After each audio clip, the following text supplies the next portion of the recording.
Good morning students.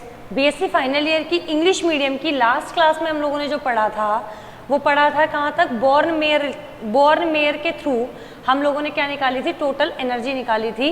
कैसे? Attractive potential energy और repulsive potential energy को ऐड करके, और जिसमें हम लोगों ने फॉर्मूलाज वगैरह देखे थे कि जो शॉर्ट रेंज के लिए पोटेंशियल एनर्जी थी, रिपल्सिव पोटेंशियल एनर्जी, वो अलग थी और बॉर्न मेयर के अकॉर्डिंग अलग थी। तो अब हम लोगों के जो मेन टॉपिक्स स्टार्ट होंगे यहाँ से वो होंगे सॉलिड्स के बारे में, क्रिस्टल्स के बारे में। तो क्रिस्टल क्या होते हैं, कौन कौन से टाइप के होते हैं, क्रिस्टल कैसे बनते हैं। अभी तक आप सिर्फ इतना पढ़ के आए हो कि क्रिस्टल जो होते हैं दो टाइप के होते हैं, क्रिस्टलाइन और अमॉर्फस। उसके अलावा आप लोग जब अंदर का डीपली जो है वो अब स्टडी करेंगे इसमें कि लैटिस पॉइंट्स क्या होते हैं, बेसिस क्या होते हैं, और क्रिस्टल जो होते हैं उसको डिफाइन करने के लिए किन किन चीज़ों की रिक्वायरमेंट होती है, वो सब। तो देखिए, सबसे पहले हम लोग डेफिनेशन से स्टार्ट करेंगे। फर्स्ट डेफिनेशन हमें लिखेंगे क्रिस्टल कि क्रिस्टल क्या होगा। कि आज की क्लास में तो शायद अपने सिर्फ सारी डेफिनेशंस के बारे में हम लोग पढ़ पाएंगे। क्रिस्टल क्या होते हैं? A solid is a state of matter, a solid is a state of matter which has a definite shape and volume, which has a definite shape and volume। तो इसका मतलब क्या होगा कि क्रिस्टल क्या होते हैं? एक सॉलिड है, कैसा? जिसके पास डेफिनेट शेप हो और डेफिनेट वॉल्यूम हो। का मतलब कोई भी सॉलिड चीज आप उठा के देख लीजिए, इसकी शेप फिक्स होती है, चाहे सालों साल रखें, और वो उतनी ही जगह घेरती है जितनी वो पहले घेरती थी। यानी ऐसा नहीं है कि टाइम के साथ उसके साइज में कोई डिफरेंस आ जाएगा। तो जो क्रिस्टल्स होते हैं वो भी एक टाइप ऑफ सॉलिड होता है जिसकी फिक्स शेप होती है और फिक्स वॉल्यूम होता है।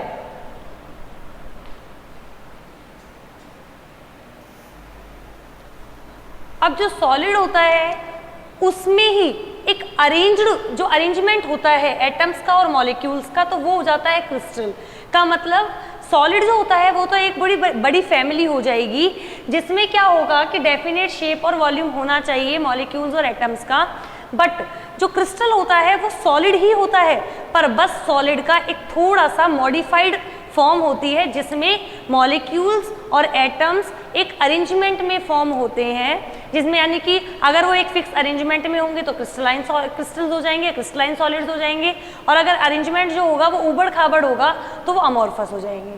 तो आगे लिखेंगे इसमें, इन सॉलिड्स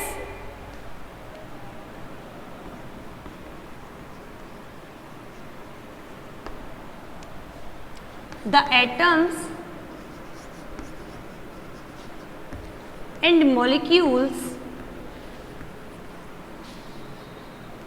कैसे होते हैं? एक फिक्स अरेंजमेंट में होते हैं, और ions are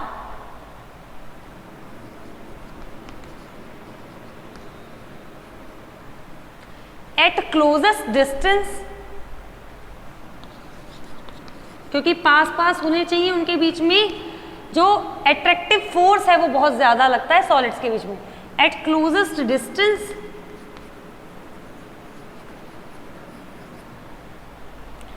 and formed a dense structure. बहुत पास पास होते हैं इसलिए डेंस, एक बोलते हैं ना घनी। फॉर्म्ड आ डेंस स्ट्रक्चर, एक डेंस स्ट्रक्चर बनाते हैं। Solids are divided into two classes. Solids कितने? सॉलिड्स बोल सकते हैं, क्रिस्टल्स बोल सकते हैं। दो क्लासेस में डिवाइड होते हैं।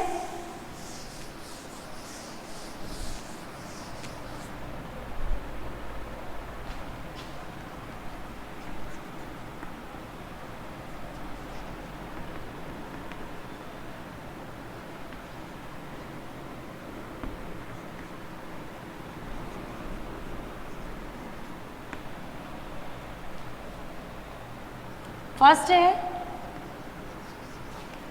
क्रिस्टलाइन सॉलिड्स, जिसमें अरेंजमेंट होता है वो एक फिक्स अरेंजमेंट होता है।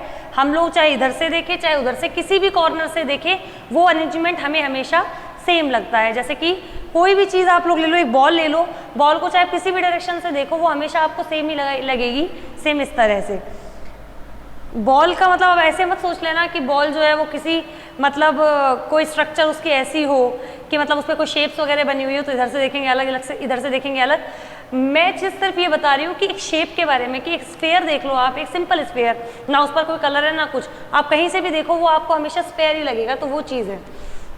तो a crystal is made up of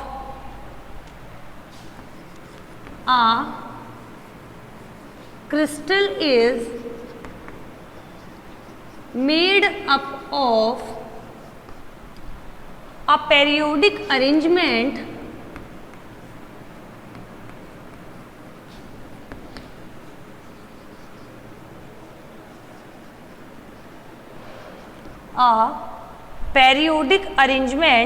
of one or more atoms consequently. Periodic arrangement of one or more atoms consequently.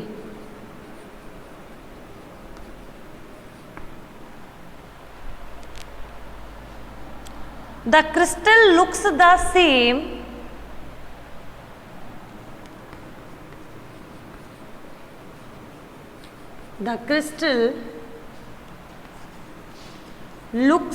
same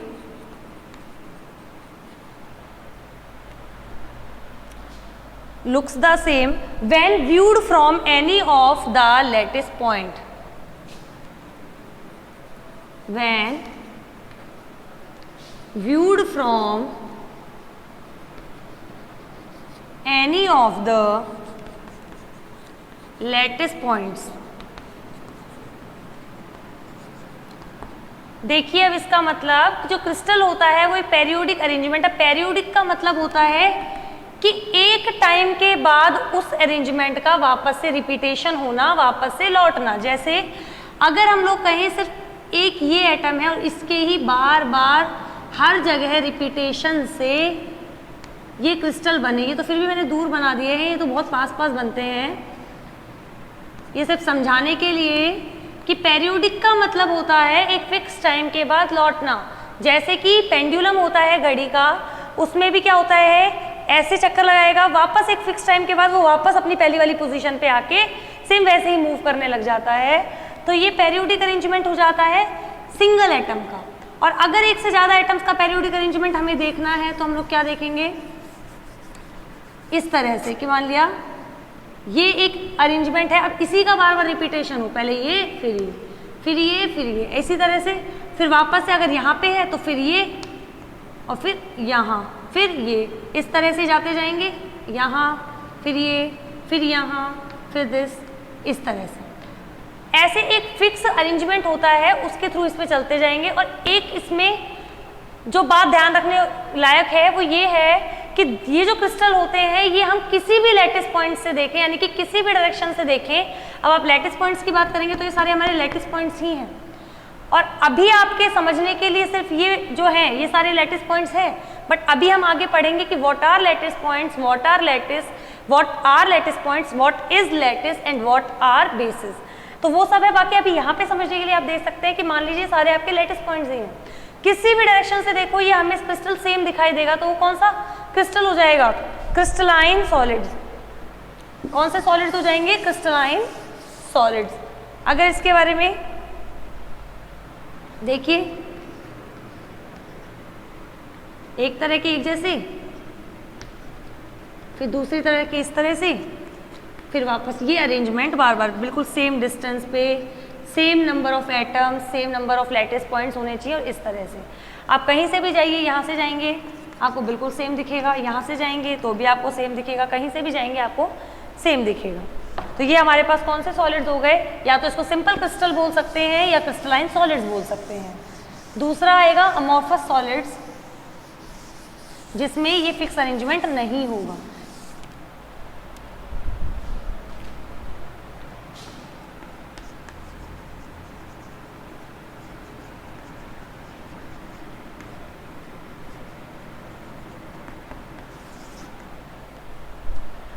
Solids which do not have a regular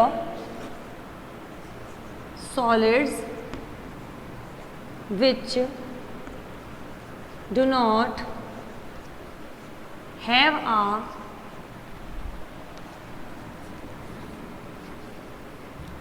regular and periodic arrangement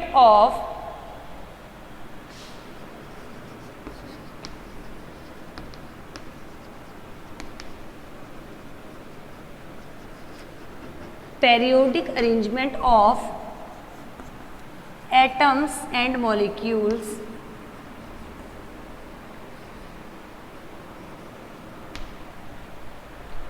तो उसे हम क्या बोलते हैं? Amorphous solids.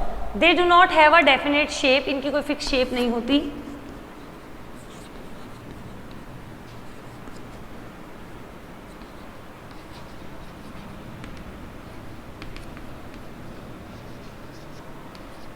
उनकी कोई definite shape नहीं होती। जैसे कि अगर अमॉर्फस सॉलिड्स बनाए जाएं तो मन मुताबिक चलेंगे ये। अब मर्जी आए तो सारे सर ऐसे बना लो, जिस तरह से भी मन हो, कैसे भी, इन्हें कोई रोकने वाला नहीं है क्योंकि इनकी कोई डेफिनेट शेप नहीं होती। अब आगे जो इसकी जो डेफिनेशन हम देखेंगे वो देखेंगे लैटिस। सॉलिड्स के बारे में देख लिया, दो तरह के होते हैं, क्रिस्टलाइन एंड अमॉर्फस। अब अगला पॉइंट है lattice.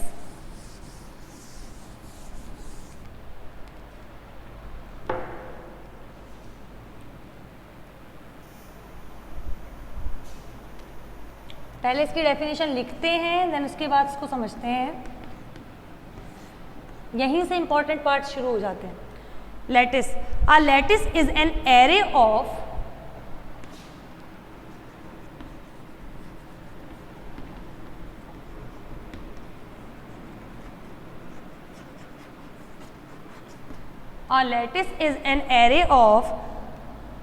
points in space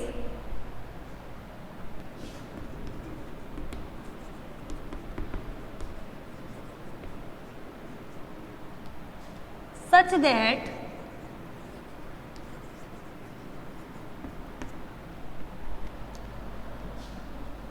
environment about each point is identical.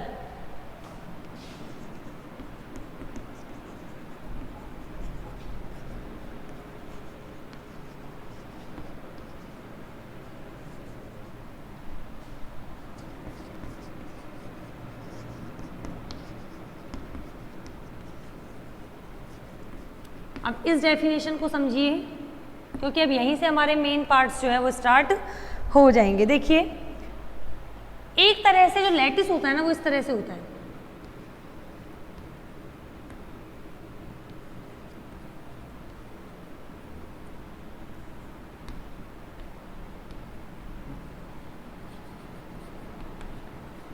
ये एक तरह से लैटिस होता है का मतलब lattice is an array of points. एक तरह से ये भी एक अरेंजमेंट होता है पॉइंट्स का। जैसे देखिए ये सारे पॉइंट्स हैं, एक एरे है, एक चेन चली आ रही है, वो है such that environment about each point is identical. का मतलब हम किसी भी पॉइंट पर चले जाएं, चाहे इस पॉइंट पे चले जाएं, इसका एनवायरमेंट मतलब इसके अगल बगल में कितने पॉइंट्स हैं, इसके अगल बगल में जैसा एनवायरमेंट है वही इसके अगल बगल में होना चाहिए, वही इसके अगल बगल में होना चाहिए। का मतलब हम किसी भी पोजीशन पे बैठ जाएं, कोई भी लैटिस पॉइंट, कोई भी पॉइंट ले लें हम लोग, तो उसके चारों तरफ का एनवायरनमेंट बिल्कुल सेम होना चाहिए, आइडेंटिकल होना चाहिए। जैसे अगर इसकी बात करूं तो इसके एक यहाँ, एक यहाँ, एक यहाँ, एक यहाँ है, तो इस वाले में भी ये होना चाहिए। और ऐसे ही अभी तो मैंने छोटा सा बनाया है, ये तो एक बड़े से लैटिस का छोटा सा पार्ट बनाया है, अदरवाइज ये यहाँ पे भी बढ़ेगा, यहाँ पे भी बढ़ेगा, यहाँ पे भी और यहाँ पे भी।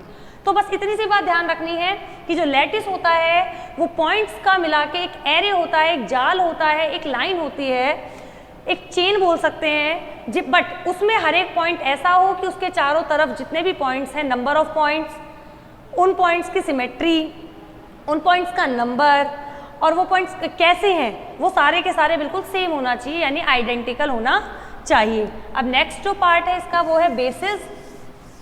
नेक्स्ट डेफिनेशन है बेसिस की।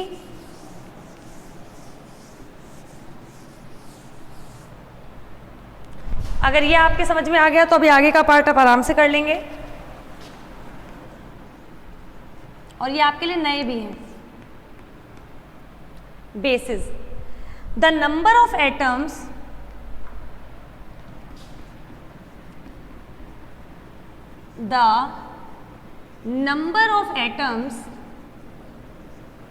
joint with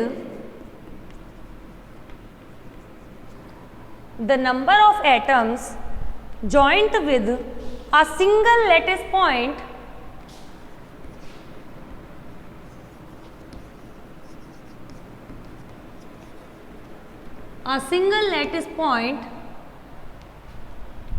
is called basis।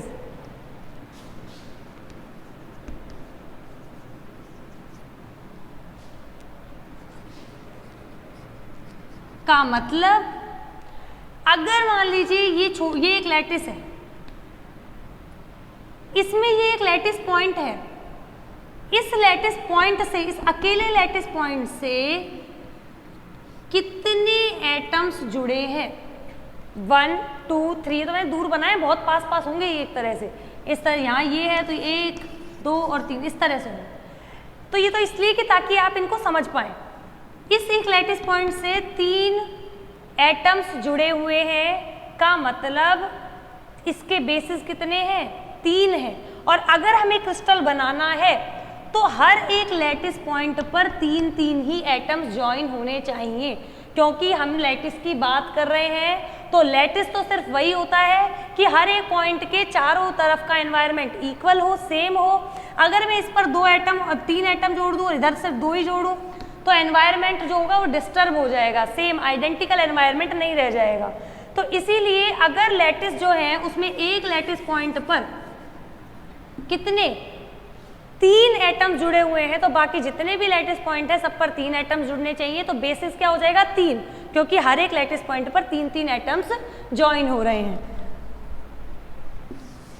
और अगर पूरा क्रिस्टल हमें बनाना है तो क्या करना पड़ेगा, लैटिस पे बेसिस को ऐड करना पड़ेगा। तो ये चीज बहुत इंपॉर्टेंट है, तो इस चीज को लिखेंगे। The crystal is obtained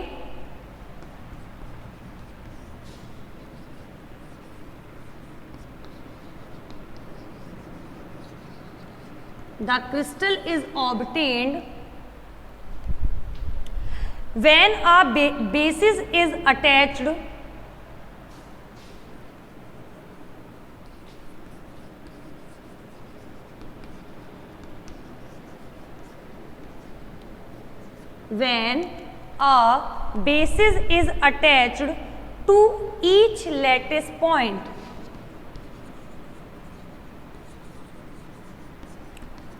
to each lattice point का मतलब अगर हम क्रिस्टल बनाना चाहते हैं तो हमें एक लैटिस लेना पड़ेगा। मान लिया ये ले लिया लैटिस, और उस पर हमें बेसिस लेना पड़ेगा। मान लिया ये है बेसिस, मतलब 3 एटम्स का ग्रुप। तो हर एक लैटिस पॉइंट पर ये बेसिस ऐड हो जाएगा।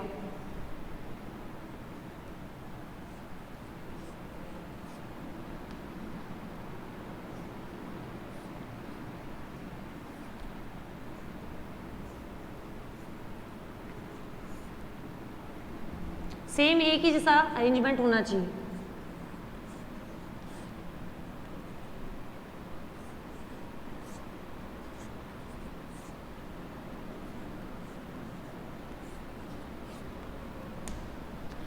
तो ये मिला के हमारे पास पूरा का पूरा क्या बन जाएगा, क्रिस्टल बन जाएगा, जिसमें हर एक बेसिस जो है उसमें कितने एटम्स हैं, 3 एटम्स हैं। यानी कि हर एक लैटिस पॉइंट पर 3 एटम जाके क्या हो जाएंगे, अटैच हो जाएंगे। अब अगला जो पार्ट है वो होगा स्पेस लैटिस। लैटिस पॉइंट क्या होते हैं, लैटिस क्या होता है और बेसिस क्या होते हैं, ये पता होना चाहिए। Basis the number of atoms joint with a single atom, एक ही एटम से कितने, एक ही लैटिस पॉइंट से कितने एटम्स जुड़ रहे हैं। अगला है स्पेस लैटिस।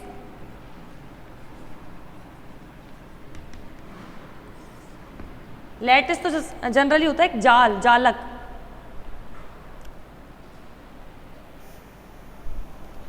तो पहले स्पेस लैटिस के बारे में लिखते हैं। In order to represent, in order to represent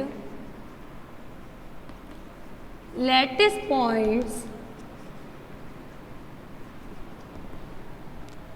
lattice points in space,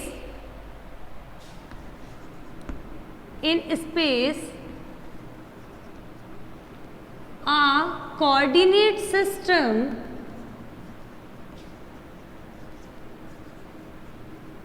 a coordinate system is generally required,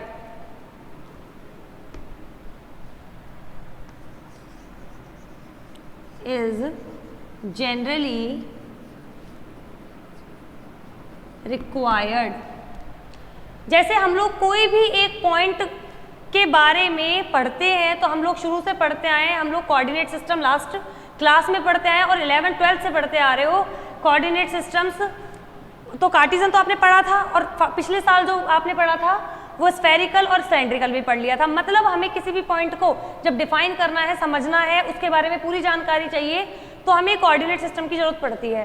same वही काम यहाँ पे है। अगर हम चाहिए कि हमें एक लैटिस के बारे में पूरी की पूरा अध्ययन करना है, पूरी स्टडी करनी है, तो जो लैटिस पॉइंट्स होते हैं उन्हें क्या करने के लिए, रिप्रेजेंट करने के लिए हमेशा एक कोऑर्डिनेट सिस्टम की जरूरत होती है। कोऑर्डिनेट सिस्टम का मतलब हमें उनकी लेंथ पता होनी चाहिए कि उनकी लेंथ कितनी है, उनके कोई भी एंगल जो उनके बीच में बन रहे हैं वो कितने हैं। जैसे कि हम लोग कार्टेशियन में एक्सिस पढ़ते हैं एक्स वाई जेड, ऐसे भी इनको डिफाइन करने के लिए भी डायरेक्शंस चाहिए होती हैं।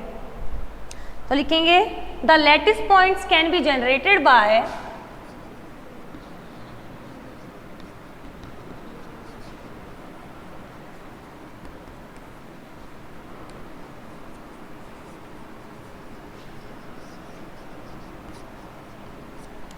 the lattice points can be generated by translating three known coplanar vectors, generated by translating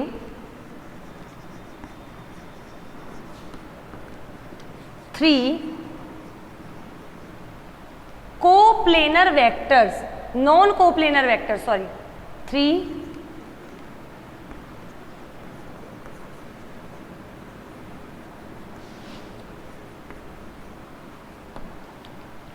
coplanar का मतलब तो सारे एक ही प्लेन में हो। नॉन कोप्लेनर का मतलब तीनों एक प्लेन में ना हो, यानी कि अगर मैं मान लूं एक्स एक्सिस ये, वाई एक्सिस ये, तो जेड एक्सिस इसके परपेंडिकुलर, तीनों एक ही प्लेन में नहीं होंगे।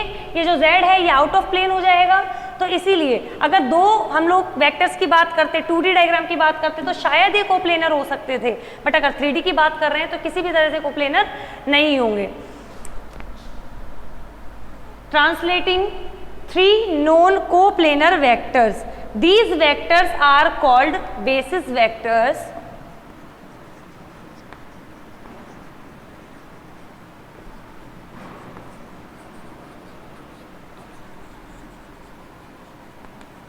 और fundamental vectors।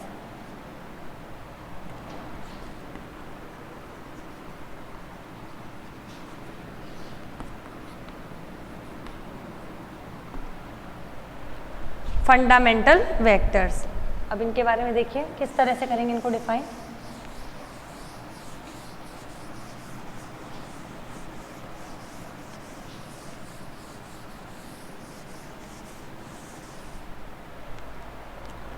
जैसे कि अगर अपन 1D की बात करें तो ये एक लैटिस है, लैटिस ये रहा। इसको दिखाने के लिए सिर्फ एक कोऑर्डिनेट की जरूरत होगी, वो हमने ले लिया मान लिया वेक्टर ए। अगर 2D में बात हो, ये सारे एक ही प्लेन में है, तो एक तो ये चाहिए होगा और दूसरा और चाहिए होगा कोई ना कोई जो कि किसको दिखाए, वाई डायरेक्शन को दिखाए। ये कौन सा हो जाएगा, वेक्टर बी हम लोग मान लेंगे। ऐसे 3D हुआ तो vector A, vector B, vector C, इस तरह से हम लोग ले लेंगे। अब नेक्स्ट पार्ट है प्रिमिटिव सेल। डेफिनेशंस पता होनी चाहिए, कई बार एक एक नंबर में आ जाती हैं। प्रिमिटिव सेल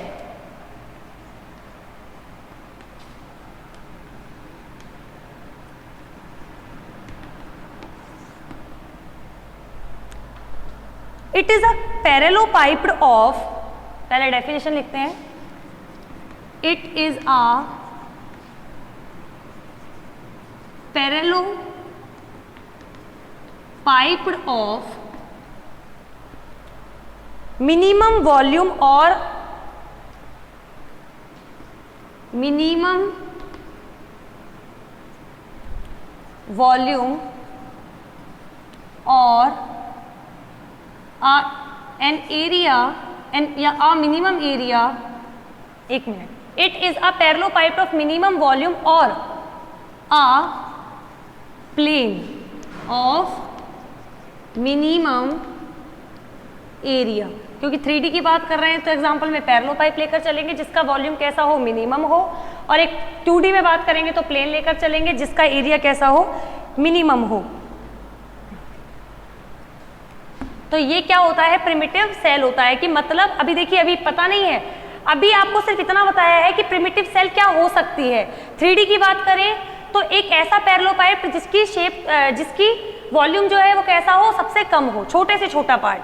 और अगर 2D की बात करें तो ऐसा छोटे से छोटा एरिया लेते हैं जिसका, ऐसा छोटे से छोटा प्लेन लेते हैं जिसका एरिया जो है सबसे कम हो। Then the repetition of which, ये आगे लाइन पूरी चल रही है, द रिपीटेशन ऑफ विच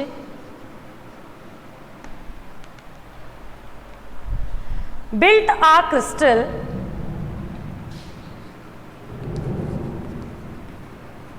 का मतलब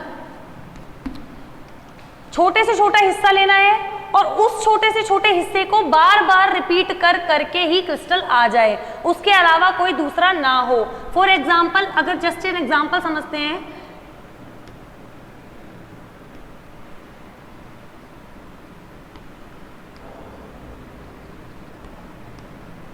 तो देखिए ये हम लोग सब, पहले तो ये भी हो सकता था अगर हम 1D में बात करें, पर हमें ये दो एटम्स एक जैसे और दिख रहे हैं जो कि इससे अलग हैं। तो ये हमारे लिए काम करेगी किसका, एक मिनिमम एरिया वाली प्रिमिटिव सेल का मतलब अब इसको ही हम लोग क्या करें, बार बार रिपीट करें। तो देखिए अब पहले वाले में तो क्या है, ये तो डार्क वाले तो ऊपर हैं, मतलब आगे हैं, और खोखले वाले पीछे हैं।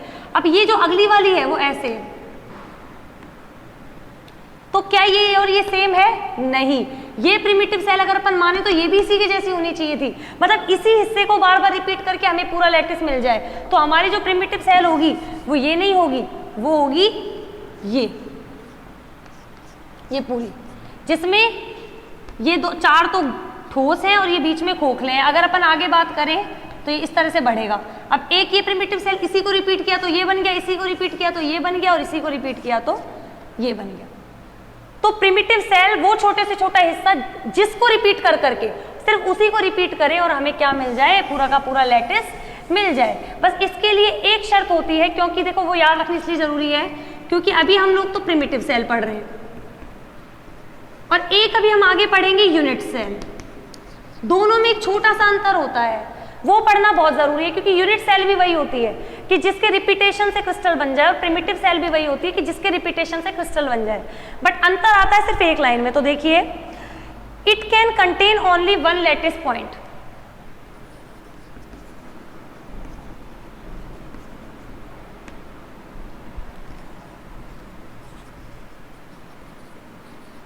ये इसकी शर्त होती है। का मतलब ऊपर की डेफिनेशन बिल्कुल सेम चलेगी, कोई प्रॉब्लम नहीं है, बट इसमें अब अपन इसका एग्जांपल करके देखेंगे कि कौन सा क्रिस्टल भाई इसमें सम्मिलित होगा, कौन सा क्रिस्टल इसमें इंक्लूड होगा, क्योंकि उसे क्या चाहिए, सिर्फ एक लैटिस पॉइंट चाहिए। तो प्रिमिटिव सेल तो ये कहती है कि उसे तो सिर्फ एक ही लैटिस पॉइंट की जरूरत है, यानी कि ऐसा ही छोटे से छोटा पार्ट लेंगे जिसमें लैटिस पॉइंट भी एक होना चाहिए। बट यूनिट सेल थोड़ा सा इसको अलग कर देती है। कैसे? रिपीटेशन इसका भी होना चाहिए, पर ये एक से ज़्यादा लैटिस पॉइंट्स को भी रख सकती है। तो उसकी डेफिनेशन अपन आगे पढ़ेंगे और इसका एग्जाम्पल भी हम देखेंगे कि किस तरह से लैटिस पॉइंट एक ही होना चाहिए।